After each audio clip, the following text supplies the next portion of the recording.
Jo Swinson. Thank you, Mr Speaker, and it's a great pleasure to follow the Right Honourable Lady for Lewisham Deptford, who has long been a campaigner on this issue. I would like to very warmly welcome this debate, coming at such a timely juncture 2 years after the publication of the Speaker's Conference report. I was proud to serve as a member of the Speaker's Conference and would like to place on record my thanks to you, Mr Speaker, and your predecessor for your chairmanship of it, and indeed to the Honourable Lady for Aberdeen South, who was such a marvellous Vice-Chair, doing so much work to produce the report and body of work that resulted. It is absolutely vital that we address these issues of representation for some of the reasons that have already been outlined, for the legitimacy that this chamber can have in the real world out there, for the loss of talent that we suffer from, because there are people out there who would make fantastic members of Parliament who at the moment just do not consider that they could actually come here. And indeed because the evidence from business and elsewhere shows that diverse teams work better. And that's as true here as MPs and on select committees and within government and opposition teams as it is anywhere else. I'd like to touch upon some of the developments we've seen since the Speaker's Conference report and highlight some of the areas that have not yet been acted upon.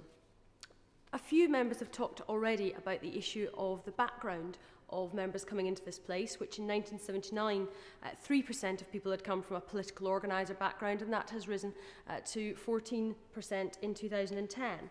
And along with the Right Honourable Lady for Salford and Eccles and the Honourable Member for Lancaster and Fleetwood, thankfully there is now the Speaker's Parliamentary Placement Scheme, which again we're grateful to you, Mr Speaker, for supporting, and indeed to the House of Commons Commission for finding some initial seed funding for, which has been backed up by generous support from the private sector, which of course we would still encourage more private sector companies to get on board and support this.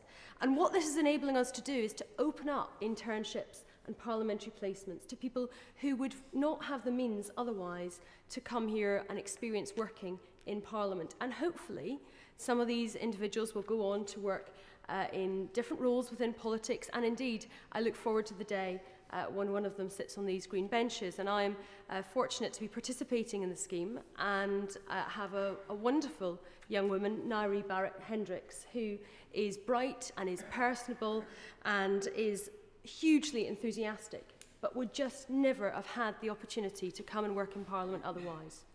So I very much hope this scheme will be able to expand in future years and be part of the solution to dealing with that issue about background, but clearly much more will need to be done. I certainly will. Thank Honourable.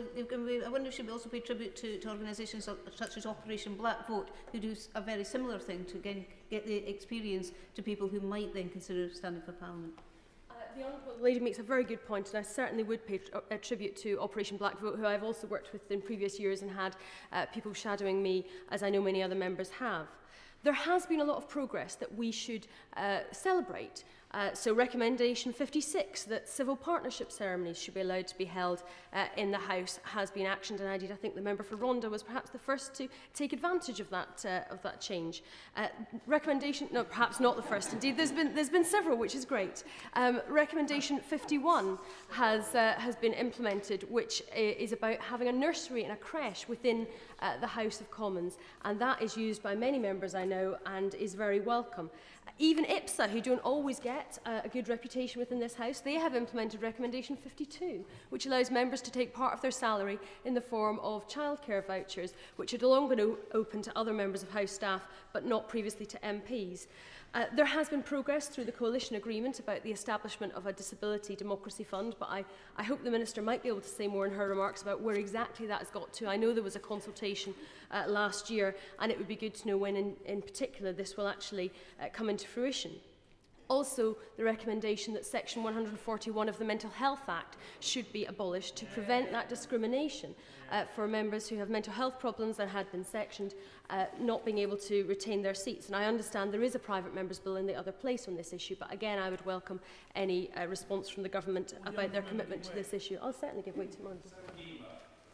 I welcome the Honourable Member's points about what Parliament as an institution should be doing to lower the barriers of entry into this House, but also teach people who would want to be members of Parliament rules of the game, as it were. But is it not the case that the prime responsibility falls on political parties of this House to make sure that they improve their representation. I mean, on the Conservative side, the numbers of women and certainly non-white candidates has increased substantially at the 2010 election, but that was because of the efforts of the party rather than Parliament as an institution. Honourable Member is quite right. This is absolutely vital, and I will come on to parties briefly in a moment in my remarks.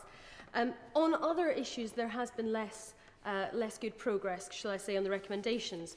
On recommendation 4 of the report, which recommends that the Parliamentary Education Service should have its objectives changed so that it explicitly encourages a wider range of people to become candidates. Unfortunately, this has not been accepted by Parliament, and in response to parliamentary questions, this has been said it can be affected under existing objectives. I don't think that goes far enough. I think when people come here for a tour of the House, that is perhaps one of the most opportune times to say to people, and why don't you consider coming here? Why don't you think about standing for Parliament and becoming an MP yourself? That is the moment when there may well be the most inspiration, and I think we should be explicit about that in the objectives of the Education Service.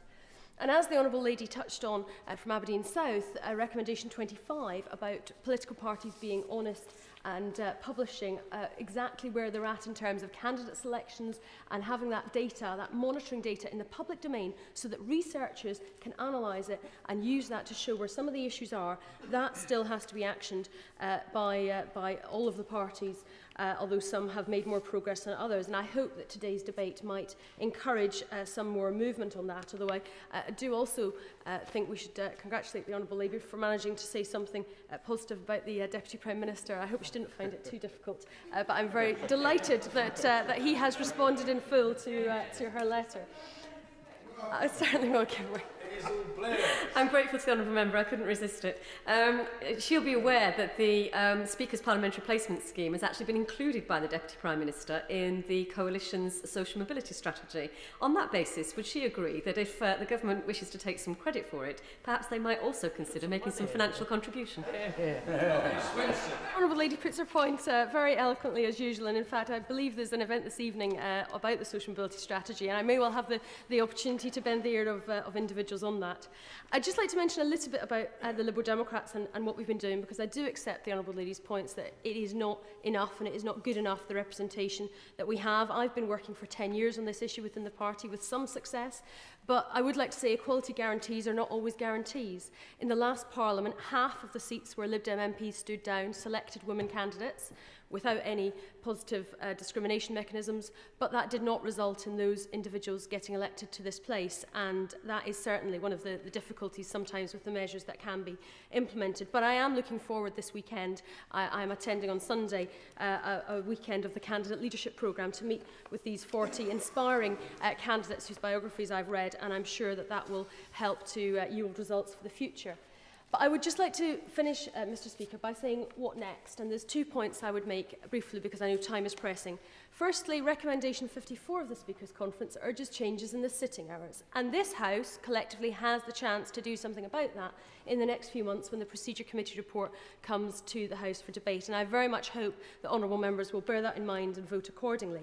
And the second thing I would say is I think that as well as a debate every 2 years, we need to go further and perhaps look at some mechanism for holding government, the House and parties to account on a regular basis. And I wonder whether some mechanism like we have for the Electoral Commission and the questions on the House of Commons Commission in this chamber on a 5-weekly basis could be something that would be considered. Thank you.